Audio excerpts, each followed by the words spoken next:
ನಮಸ್ಕಾರ. ನಾನು Vaibhavi Gopshetty, Vardhan fertility laparoscopy women's care ಸೆಂಟರ್ನ ಸಿಒ ಮತ್ತು ಕೌನ್ಸಿಲರ್. ಇವತ್ತಿನ ವಿಷಯ ನಮ್ಮ ದೇಹದ ಬದಲಾವಣೆಯನ್ನು ನಾವು ಹೇಗೆ ಒಪ್ಕೊಳ್ಬೇಕು ಅಂತ, ಅಥವಾ how to accept our body changes ಅಂತ ನಾವು ಹೇಳ್ತೀವಿ. ನಮ್ಮ ದೇಹ ಅನ್ನೋದು ನಮ್ಮ ಕೈಯಲ್ಲಿ ಇರೋದಿಲ್ಲ, ಯಾವಾಗಲೂ ಬದಲಾವಣೆ ಆಗ್ತಾ ಇರುತ್ತೆ. ಒಂದು ಹುಡುಗಿಯಾಗಿ ಹುಟ್ಟಿದ ಮೇಲೆ ಒಂದು ಟೀನೇಜಲ್ಲಿ ಒಂದು ಬದಲಾವಣೆ ಆಗುತ್ತೆ. ಮದುವೆ ಆದಮೇಲೂ ಕೂಡ ನಾವು ಬದಲಾವಣೆನ ನೋಡ್ತೀವಿ. ಮದುವೆ ಆದಮೇಲೆ ಮಗು ಆದಮೇಲೆ ತೀರಾ ಬದಲಾವಣೆ ಆಗುತ್ತೆ. ಮಕ್ಕಳು ಬೆಳೀತಾ ಇರಬೇಕಾದಾಗ ಆ ರೀತಿಯಾದಂಥ ಬದಲಾವಣೆ ಆಗುತ್ತೆ. ಮ್ಯಾನೋಪೋಸ್ ಅಂತ ಬಂದಾಗ ಆಗ ಥರ ಬದಲಾವಣೆ ಆಗುತ್ತೆ. ಒಂದು ಮೂಪು ಇದ್ದಾಗ ಸಾಧಾರಣವಾಗಿ ನಾವು ಬದಲಾವಣೆಗಳನ್ನು ಕಾಣಿಸ್ತಾ ಇರ್ತೀವಿ.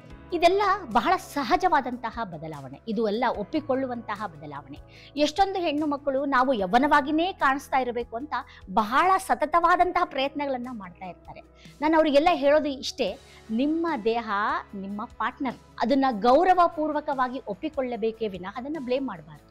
ನಮಗೆ ಗ್ರೇ ಹೇರ್ ಆಗಿದೆ, ಬೊಜ್ಜು ಬಂದಿದೆ, ನಾನು ತುಂಬ ದಪ್ಪವಾಗಿ ಕಾಣಿಸ್ತಾ ಇದ್ದೀನಿ, ಅನ್ವಾಂಟೆಡ್ ಹೇರ್ ಇದೆ, ಮುಖದ ಮೇಲೆ ಮೊಡವೆ ಬಂದಿದೆ, ನಾನು ತುಂಬ ಕೆಟ್ಟದಾಗಿ ಕಾಣಿಸ್ತಾ ಇದ್ದೀನಿ ಅಂತ ಬ್ಲೇಮ್ಸ್ನ ನಾವು ಮಾಡ್ತಾ ಇರ್ತೀವಿ. ಸೊ ಅದರಿಂದ ನಾವು ಅದು ಬ್ಯೂಟಿ ಪ್ರಾಡಕ್ಟ್ಸ್ ಆಗಿರ್ಬೋದು, ಕೆಮಿಕಲ್ ಪ್ರಾಡಕ್ಟ್ಸ್ನ ಯೂಸ್ ಮಾಡಿಕೊಂಡು ನಾವು ಸ್ಕಿನ್ನನ್ನು ಮತ್ತು ನಮ್ಮ ದೇಹವನ್ನು ನಾವು ಇನ್ನಿಷ್ಟು ನಾಶ ಮಾಡಿಕೊಳ್ತಾ ಇದ್ದೀವಿ. ಸೊ ನಾನು ಹೇಳೋದೇನು ಅಂತಂದರೆ, ನಿಮ್ಮ ದೇಹ ನಿಮ್ಮ ಸ್ನೇಹಿತೆ. ಸೊ ಅದನ್ನು ನೀವು ಹೇಗಿದೆ ನನ್ನ ಒಪ್ಪಿಕೊಳ್ಬೇಕು, ಅದನ್ನು ನಾವು ಪ್ರೀತಿಸಬೇಕು. ನಮ್ಮ ದೇಹ ಹೇಗೆ ಅಂತಂದರೆ, ನಾವು ಒಪ್ಪಿಕೊಂಡಾಗ ನಮಗೆ ಸಮಾಧಾನವಾಗಿರುತ್ತೆ. ನಾವು ಯಾವಾಗ ಸಮಾಧಾನವಾಗಿರ್ತೀವಿ, ಯಾವಾಗ ನಾವು ಅದನ್ನು ಪ್ರೀತಿ ಮಾಡ್ತೀವಿ, ಅದಕ್ಕೆ ಏನು ಬೇಕು ಅಂತ ನಮಗೆ ಗೊತ್ತಾಗುತ್ತೆ. ಅದು ಪೂರ್ವಕವಾಗಿ ಅದನ್ನು ನೋಡ್ಕೊಳ್ಬೇಕಾಗುತ್ತೆ. ನಮ್ಮ ದೇಹಕ್ಕೆ ಏನು ಬೇಕು, ನಮ್ಮ ದೇಹಕ್ಕೆ ಏನು ಬೇಕು ಅಂದರೆ ಸರಿಯಾದ ನಿದ್ರೆ ಬೇಕು. ಮೊದಲನೇದಾಗಿ 7ರಿಂದ 8 ತಾಸು ನಿದ್ದೆ ಮಾಡಿದಾಗ ನಿಮಗೆ ದೇಹದಲ್ಲಿ ಸರಿಯಾದಂತಹ ಒಂದು ಐಡಿಯಲ್ ಆದಂತಹ ಹಾರ್ಮೋನ್ಸ್ ನಾವು ಕಾಣಬಹುದು. ನಿದ್ದೆ ಜೊತೆಗೆ ಏನು ಬೇಕು, ಒಂದು ಆರೋಗ್ಯಕರವಾದಂಥ ಊಟ ಬೇಕು. ಆರೋಗ್ಯಕರವಾದಂತಹ ಊಟ ಅಂತಂದರೆ ದಿನಾಲು ನಾವು ತಿನ್ನಬೇಕಾದ್ರೆ ಹೈ ಪ್ರೋಟೀನ್ಸ್ ಆಗಿರ್ಬೋದು, ನ್ಯೂಟ್ರಿಷನ್ಸ್ ಆಗಿರ್ಬೋದು, ಅದನ್ನು ಆ್ಯಡ್ ಆನ್ ಮಾಡಲೇಬೇಕು.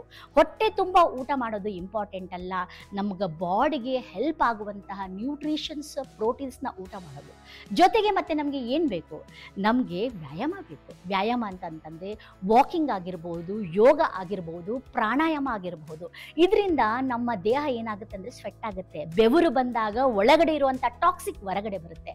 ಟಾಕ್ಸಿಕ್ ಹೊರಗಡೆ ಬಂದಾಗ ಏನಾಗುತ್ತೆ, ನಮ್ಮ ಚರ್ಮದಲ್ಲಿ ಒಂದು ಚೈತನ್ಯ ಬರುತ್ತೆ, ತುಂಬ ಕಳೆಯಾಗಿರುತ್ತೆ.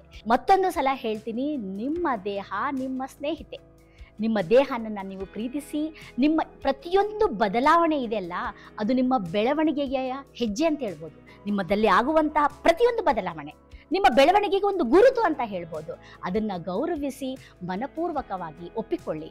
ದಿನಾಲು ನೀವು ಬೆಳಿಗ್ಗೆ ಎದ್ದು ಕನ್ನಡಿ ನೋಡಿಕೊಂಡಾಗ ಯಾವಾಗಲೂ ಹೇಳಿ, I am beautiful, I am enough for my self, I am doing good, I am doing great ಅಂತ ಹೇಳ್ಕೊಂಡಾಗ ಡೆಫಿನೆಟ್ಲಿ ನಿಮ್ಮನ್ನು ನೀವು ಪ್ರೀತಿಸ್ತೀರಾ. ನಿಮ್ಮಲ್ಲಿ ಆತ್ಮವಿಶ್ವಾಸ ಕೂಡ ಹೆಚ್ಚಾಗುತ್ತೆ. ನಾನು ತುಂಬ ಸುಂದರವಾಗಿದ್ದೇನೆ, ನನಗೆ ನಾನೇ ಸಾಟಿ, ನಾನೊಬ್ಬಳೇ ಸಾಕು, ನನ್ನ ಬೆಳವಣಿಗೆ ನನಗೆ ಗೊತ್ತು, ನನ್ನ ದೇಹದ ಬಗ್ಗೆ ನನಗೆ ಗೊತ್ತು, ನನ್ನ ದೇಹ ನನಗೆ ತುಂಬ ಸ್ನೇಹಿತ, ನನ್ನ ಪಾರ್ಟ್ನರ್, ಬೆಸ್ಟ್ ಪಾರ್ಟ್ನರ್ ಅಂತ ದಿನಾಲು ನೀವು ಹೇಳಿದರೆ ಖಂಡಿತವಾಗಿ ನಿಮ್ಮಲ್ಲಿ ಆತ್ಮವಿಶ್ವಾಸ ಆಗುತ್ತೆ. ಆ ಆತ್ಮವಿಶ್ವಾಸದಿಂದ ನೀವು ಮಾಡುವ ಪ್ರತಿಯೊಂದು ಕೆಲಸವೂ ಕೂಡ ತುಂಬ ಉತ್ತಮವಾಗಿರುತ್ತೆ. ಯಾವಾಗಲೂ ನೆನಪಿಟ್ಟುಕೊಳ್ಳಿ, ನಿಮ್ಮ ದೇಹ ನಿಮ್ಮ ಸ್ನೇಹಿತೆ.